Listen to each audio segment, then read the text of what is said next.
Hello दोस्तों, good morning. स्वागत है एक बार फिर से आप सभी का एमजेटी एजुकेशन में। दोस्तों आज है 5 मई। आज की इस वीडियो में हम लोग बात करेंगे 5 मई 2021 के करंट अफेयर के सभी इंपॉर्टेंट क्वेश्चंस के बारे में। पूरी वीडियो ध्यान से देखिएगा। पूरी वीडियो बहुत ही अच्छे से डिटेल में आपको समझाई गई है। अगर आपको वीडियो पसंद आए तो वीडियो को लाइक और शेयर जरूर कर दीजिएगा। अगर आप चैनल को सब्सक्राइब नहीं किए हो अभी तक तो चैनल को सब्सक्राइब कर लो, बेल आइकन को प्रेस कर लो ऐसे ही डिटेल कंटेंट रोजाना पाने के लिए। चलिए बात करते हैं दोस्तों लास्ट डे के क्वेश्चन की। लास्ट डे का हमारा पहला क्वेश्चन था आपसे, सगुन योजना का संबंध निम्न में से किस राज्य से है? तो दोस्तों पंजाब राज्य सरकार के द्वारा सगुन योजना चलाई गई है। तमिलनाडु में कौन सी पार्टी ने विधानसभा चुनाव जीत हासिल की है? तो विधानसभा चुनाव में तमिलनाडु में दोस्तों डीएमके पार्टी और उसकी गठबंधन ने जीत हासिल की है। इन दोनों ही क्वेश्चन के बारे में काफ़ी लोगों ने कल बहुत अच्छे से डिटेल में आंसर किया था। आप सभी लोग ऐसे ही डिटेल में आंसर किया करो। चलिए बात करते हैं आज के दिन के पहले क्वेश्चन की। पहला क्वेश्चन है, हाल ही में 4 मई 2021 को कौन सा महत्वपूर्ण दिवस मनाया गया? तो दोस्तों 4 मई 2021 को दो इंपॉर्टेंट डे मनाए गए। कौन कौन से? विश्व अस्थमा दिवस और अंतर्राष्ट्रीय अग्निशमन दिवस। यहाँ पर अंतर्राष्ट्रीय अग्निशमन दिवस दोस्तों तो ये तो हर बार 4 मई को मनाया जाता है, लेकिन विश्व अस्थमा दिवस जो है ये प्रत्येक वर्ष मई महीने के पहले मंगलवार को मनाया जाता है, फर्स्ट ट्यूसडे को मनाया जाता है। ऐसे अभी 2 मई को एक इम्पॉर्टेंट डे आया था कि 2 मई को इस बार विश्व हास्य दिवस मनाया गया, जो कि मई महीने के पहले संडे को मनाया जाता है। ऐसे ही ये पहले ट्यूसडे को मनाया जाता है। विश्व अस्थमा दिवस के बारे में अगर बात करें तो ये दिन दोस्तों दुनिया भर में अस्थमा की बीमारी और उसकी देखभाल के बारे में अवेयरनेस फैलाने के लिए मनाया जाता है। इस बार की थीम रखी गई है इसकी अनकवरिंग अस्थमा मिसकॉन्सेप्शंस, यानी अस्थमा की गलत धारणा को उजागर करना, इसके बारे में सही सही बातें ही बताना। ठीक है, अफवाहों को खारिज करना, अफवाहों से बचाना लोगों को। ये ग्लोबल इनिशिएटिव फॉर अस्थमा नाम का एक संगठन है, इसी के द्वारा प्रत्येक वर्ष मनाया जाता है और इसको मनाए जाने की शुरुआत हुई थी 1998 से। अस्थमा होता क्या है? अस्थमा दोस्तों एक बीमारी है। इस बीमारी के तहत सांस फूलती है। ठीक है, सांस लेने में प्रॉब्लम आती है रोगियों को और घबराहट जैसी स्थिति पैदा हो जाती है। ओके, चलिए अस्थमा दिवस ये तो हो गया, 4 मई को इस बार मनाया गया क्योंकि ये मई महीने के पहले मंगलवार को मनाया जाता है और मंगलवार था 4 मई को। ठीक है, 4 मई को ही अगला जो इम्पोर्टेंट डे है अंतर्राष्ट्रीय अग्निशमन दिवस, इंटरनेशनल फायर फाइटर्स डे। ये दिवस जो हमारे फायर फाइटर्स होते हैं उनको सम्मानित करने के लिए। और ऑस्ट्रेलिया में दोस्तों एक बुश फायर हुआ था 1998 में। ऑस्ट्रेलिया में बुश फायर हुआ था तो उसमें कुछ फायर फाइटर्स मर गए थे, देहांत हो गया था, तो उनको श्रद्धांजलि देने के लिए मनाया जाता है। तो शुरुआत इसकी 1999 से हुई है अंतर्राष्ट्रीय अग्निशमन दिवस की। क्लियर बिल्कुल। तो दो ये इंपॉर्टेंट डे हो गए 4 मई से। इससे पहले अभी 3 मई को क्या मनाया गया? 3 मई को दोस्तों वर्ल्ड प्रेस फ्रीडम डे मनाया गया। 2 मई को क्या मनाया गया था? 2 मई को मैंने आपको बताया कि ये पहला संडे था और पहले संडे को, मई मंथ के पहले संडे को विश्व हास्य दिवस, वर्ल्ड लाफ्टर डे मनाया जाता है। इसके बाद 1 मई आया था। 1 मई को क्या क्या मनाया गया? 1 मई को दोस्तों महाराष्ट्र और गुजरात का स्थापना दिवस मनाया जाता है। 1 मई को ही अंतर्राष्ट्रीय मजदूर दिवस भी मनाया जाता है। तो दोनों आपको याद रखना है। अगला क्वेश्चन देखते हैं, हाल ही में आरबीआई ने किस बैंक पर 3 करोड़ रुपए का जुर्माना लगाया? तो आरबीआई ने आईसीआईसीआई बैंक पर दोस्तों 3 करोड़ रुपए का जुर्माना लगाया है। आरबीआई की गाइडलाइंस को फॉलो ना करने की वजह से इस पर जुर्माना लगाया गया है। कौन सी गाइडलाइंस थी? देखिए, इसने बताया है आरबीआई ने कि आईसीआईसीआई बैंक ने अपनी सिक्योरिटीज़ को ट्रांसफ़र करने के लिए, एक कैटेगरी से दूसरी कैटेगरी में ट्रांसफ़र करने के लिए आरबीआई का जो निर्देश था उसका पालन नहीं किया है प्रॉपर तरीके से। इस वजह से आरबीआई ने अपने बैंकिंग विनिमय अधिनियम 1949 के तहत इस पर लगा दिया है ये जुर्माना 3 करोड़ रुपए का। ओके, अच्छा, अभी आरबीआई से रिलेटेड कल भी एक क्वेश्चन आया था जब आपको मैंने बताया था आरबीआई के चौथे डिप्टी गवर्नर नियुक्त हुए टी रविशंकर। इनका नाम आपको याद रखना है। बाकी आरबीआई के बारे में बेसिक चीज़ें तो आप जानते हो, 1 अप्रैल 1935 को इसकी स्थापना हुई। बाद में आगे चल करके 1 जनवरी 1949 को कर दिया गया इसका राष्ट्रीयकरण। ठीक है, हेडक्वार्टर है मुंबई में, गवर्नर है शक्तिकांत दास जी जो कि हैं 25वें गवर्नर। अच्छा, आरबीआई से कुछ और भी क्वेश्चन आपसे बन सकते हैं, जैसे आरबीआई जब दोस्तों नोटबंदी हुई थी, जब भारत सरकार ने नोटबंदी की घोषणा की थी उस समय आरबीआई के गवर्नर कौन थे? तो उस टाइम पर थे गवर्नर उर्जित आर पटेल, याद रखना है। ठीक है, इसके बाद इसके बाद दोस्तों एक और क्वेश्चन आरबीआई से बनता है, जो मौद्रिक नीति होती है, मौद्रिक नीति समिति होती है, उसका अध्यक्ष कौन होता है? तो आरबीआई की जो गवर्नर होते हैं वही उसके अध्यक्ष होते हैं। उसमें 3 सदस्य होते हैं आरबीआई के, 3 सदस्य होते हैं भारत सरकार के। क्लियर। इसके बाद एक और क्वेश्चन, आरबीआई के पहले गवर्नर कौन थे? पहले गवर्नर ओसबॉर्न स्मिथ हुए। पहले भारतीय गवर्नर कौन थे? तो पहले भारतीय गवर्नर दोस्तों सीडी देशमुख हुए। ओके। भारत में मुद्रा कौन छापता है? तो मुद्रा छापने का अधिकार आरबीआई के ही पास है, यही है भारत का केंद्रीय बैंक। क्लियर बिल्कुल। अगला क्वेश्चन देखते हैं, राष्ट्रीय मानवाधिकार आयोग के कार्यकारी अध्यक्ष कौन बनाए गए? तो राष्ट्रीय मानवाधिकार आयोग के कार्यकारी अध्यक्ष दोस्तों बनाए गए हैं प्रफुल्ल चंद्र पंत। कौन? जस्टिस प्रफुल्ल चंद्र पंत जी को बनाया गया है मानव अधिकार आयोग, राष्ट्रीय मानव अधिकार आयोग, नेशनल ह्यूमन राइट्स कमीशन, इसका नया कार्यकारी अध्यक्ष, एग्जीक्यूटिव डायरेक्टर या चेयरमैन। ओके। प्रफुल्ल चंद्र पंत जी दोस्तों ये कौन हैं? ये सुप्रीम कोर्ट के पूर्व न्यायाधीश रह चुके हैं और ये जस्टिस HL दत्तू जी की जगह पर नियुक्त किए गए हैं।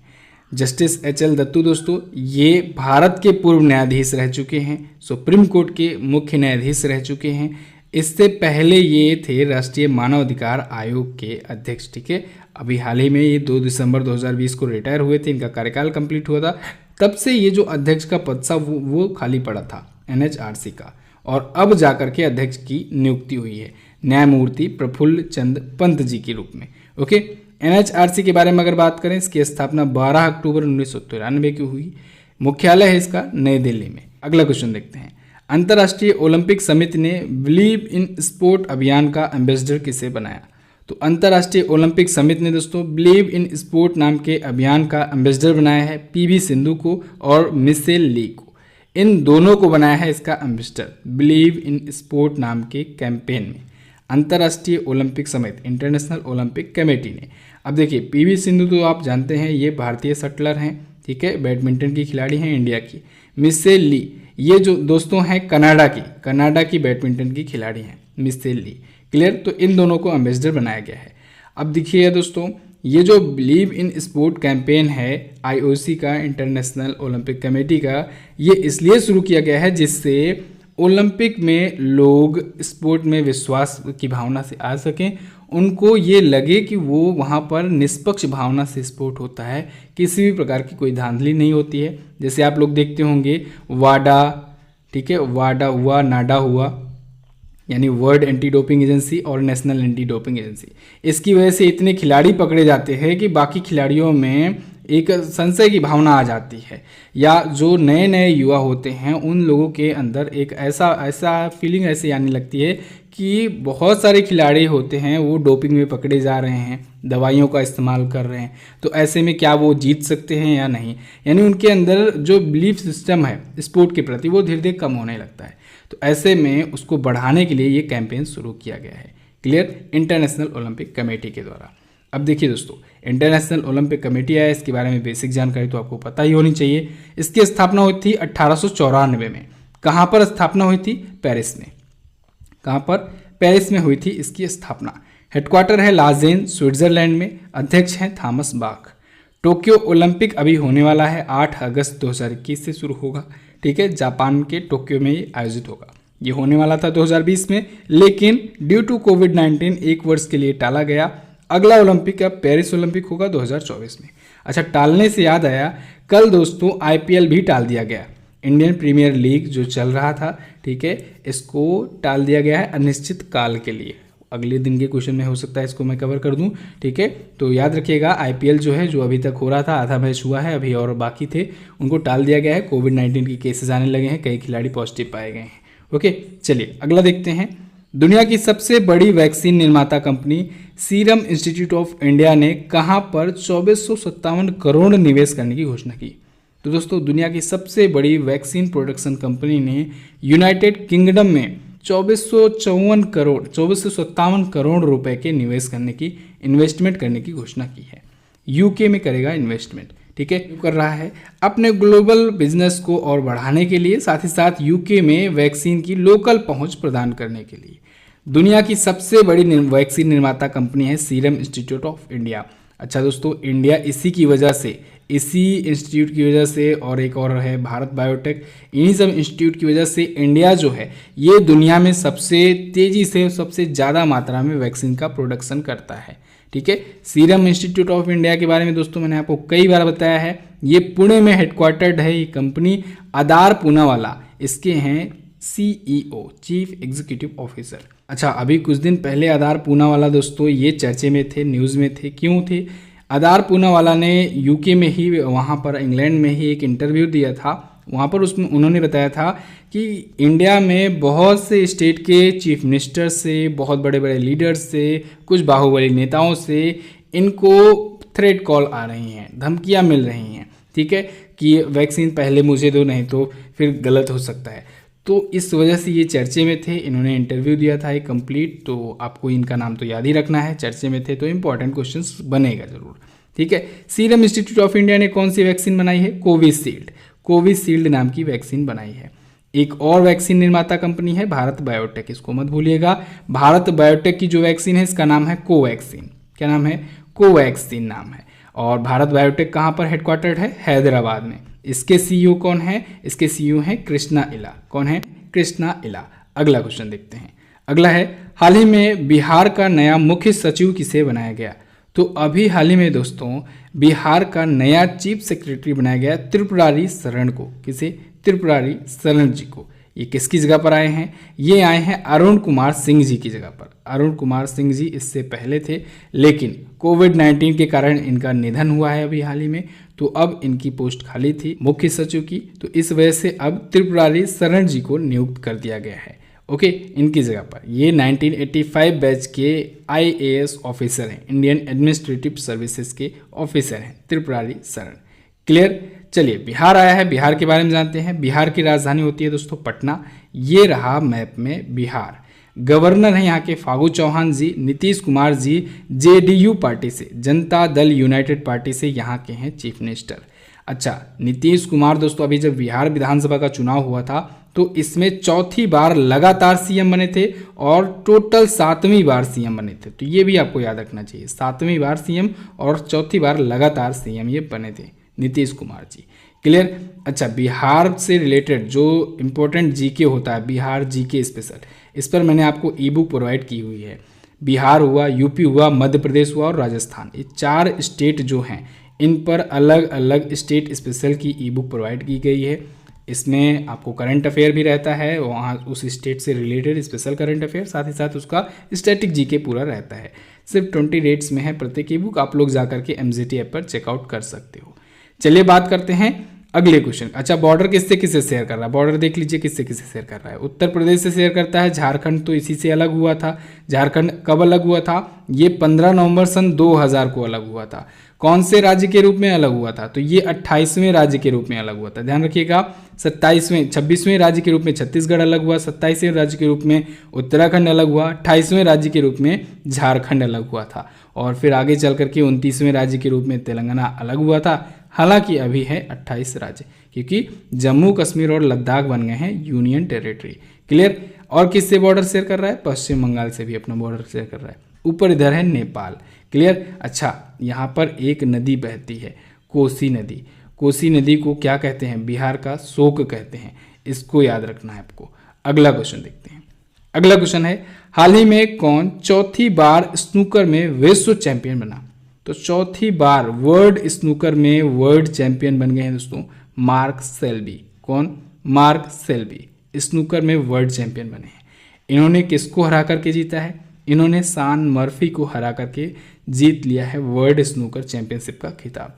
फाइनल में 18-15 से इन्होंने हराया हुआ है। क्लियर? आयोजन कहाँ पर हुआ था? आयोजन हुआ था इंग्लैंड के क्रूसिबल थिएटर में। ओके, मार्क सेल्बी जीत लिए हैं चौथी बार जीते हैं। तो इससे पहले 3 बार कब बने थे? इससे पहले 2014 में, 2016 में और 2017 में 3 बार जीते हुए थे। अभी जब पिछली बार आयोजन हुआ था तब ये सेमीफाइनल में हार गए थे। किससे? ओ सुलिवान से। क्लियर?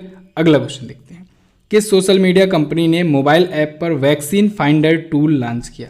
तो अभी हाल ही में फेसबुक ने दोस्तों वैक्सीन फाइंडर टूल लॉन्च किया है।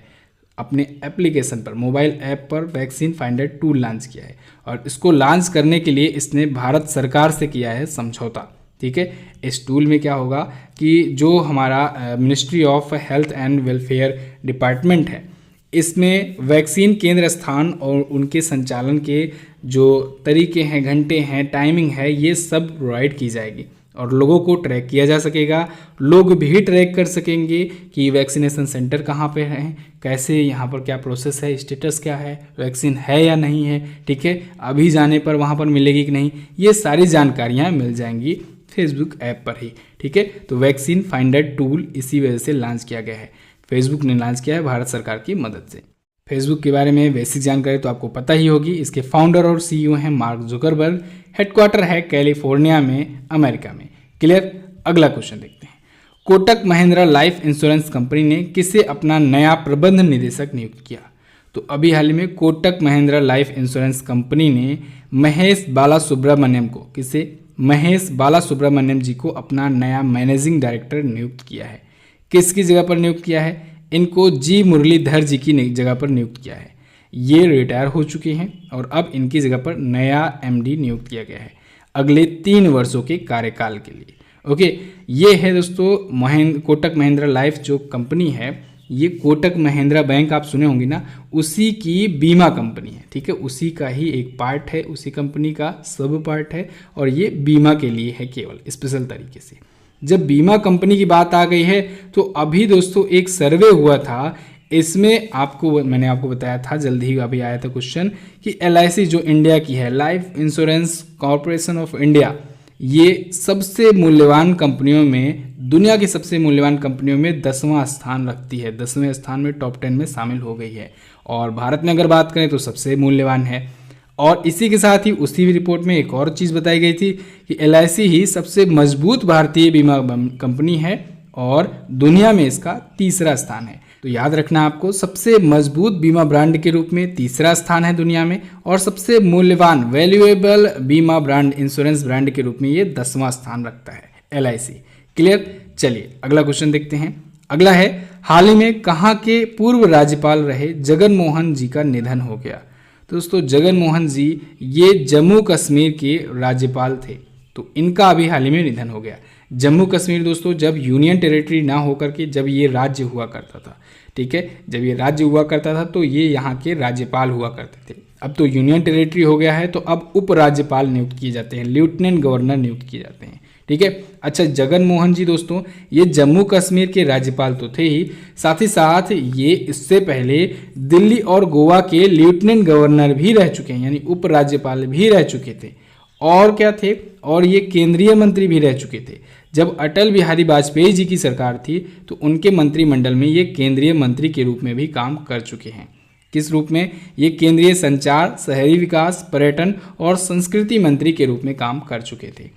तो काफ़ी फेमस पर्सनालिटी थे जगन मोहन जी, जिनका अभी हाल ही में निधन हो गया है। क्लियर। तो बस दोस्तों ये तो थे हमारे आज के दिन के टॉप 10 करंट अफेयर के क्वेश्चंस। आई होप आपको वीडियो पसंद आई होगी और आपने लाइक कर दिया होगा। दोस्तों वीडियो को आप लोग देखते हो, लाइक बहुत कम लोग करते हैं, प्लीज़ लाइक कर दिया करो। लाइक करने से हमारा मोटिवेशन बढ़ता है और वीडियो को शेयर कर दिया करो। आप लोगों के लिए इतना डिटेल कंटेंट लाया जाता है तो प्लीज़ आप लोग थोड़ा सपोर्ट करो चैनल को, वीडियो को शेयर कर दिया करो, अपने दोस्तों के पास शेयर जरूर कर दिया करो। 2 से 3 सेकंड का काम ही है, आप लोग तुरंत शेयर कर दिया करो। अच्छा, जो ये डिटेल कंटेंट आपको प्रोवाइड किया जा रहा है, ऐसे ही डिटेल PDF आपको अब टेलीग्राम ग्रुप पर भी भेज दी जाती है, ये पूरी की पूरी डिटेल PDF। तो टेलीग्राम ग्रुप से भी हमारे ऐड हो जाइए। आपको टेलीग्राम ऐप पर सर्च करना है MZT एजुकेशन। MZT एजुकेशन जाकर के सर्च कीजिए। 22,000 से ज़्यादा सब्सक्राइबर है, उसी चैनल को आपको ज्वाइन कर लेना है और उस पर आपको ये डिटेल PDF भेज दी जाती है रोज़ाना शाम को। तो आप लोग डाउनलोड कर लिया करो और अपना रिवीजन कर लिया करो। और ये डिटेल क्विज़ भी आपको दी जाती है, क्विज़ आपको MZT ऐप पर दी जाती है। MZT ऐप पर क्विज सॉल्व करने के बाद आप डिटेल एक्सप्लेनेशन पढ़ सकते हो। तो इस प्रकार से आप रिवीजन कर सकते हैं। रिवीजन होता है बहुत ज़्यादा ज़रूरी। अगर आप रिवीजन कर लिया करोगे तो ये सारे क्वेश्चंस आपके पक्के हो जाएंगे।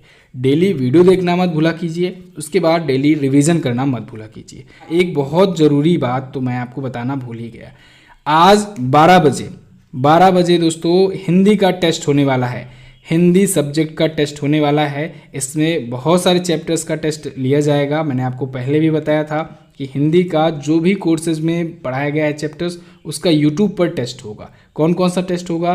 कारक, क्रिया, संज्ञा, सर्वनाम, विशेषण, समास, वर्णमाला, ठीक है, और भी जो भी चैप्टर्स बढ़ाए गए हैं, अव्यय वगैरह, इन सब का टेस्ट होगा। 50 मोस्ट इंपॉर्टेंट क्वेश्चंस का 12 बजे दोपहर में, तो तैयार रहिएगा। बहुत ज़्यादा इंपॉर्टेंट ये होगा, वीडियो होगा, सेशन होगा, 35 से 40 मिनट की वीडियो होगी, उसमें आपको आंसर करते रहना है, ठीक है। चलिए बात करते हैं अब क्वेश्चन ऑफ द डे की। आज का पहला क्वेश्चन है आपके लिए, G7 देशों के समूह में रूस को कब बाहर किया गया?